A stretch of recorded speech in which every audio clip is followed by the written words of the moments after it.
ating mga kapatid, no? Salamat sa buhay ni Sister Lani, ni Brad Peter, ang kanyang buong pamilya. Ganon din si Sister Lorna. At siyempre sila Sister Eunice, Brad Nicole, at Brad John Paul. Nagpapasalamat ako sa Panginoon sa buong taon ng 2025 at nakaraos tayong lahat sa lahat ng talagang hinaharap natin sa buhay. Na bagamat mahirap umakyat dito sa bundok, tayo talaga ay ginagawa natin ang tungkulin natin bilang mga sundalo ng Diyos.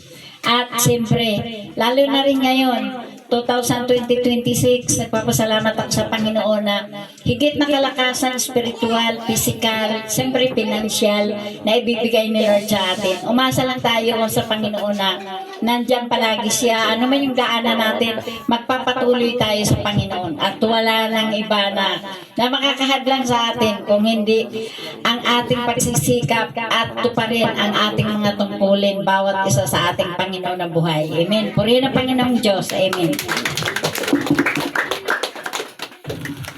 Ayan, salamat po sa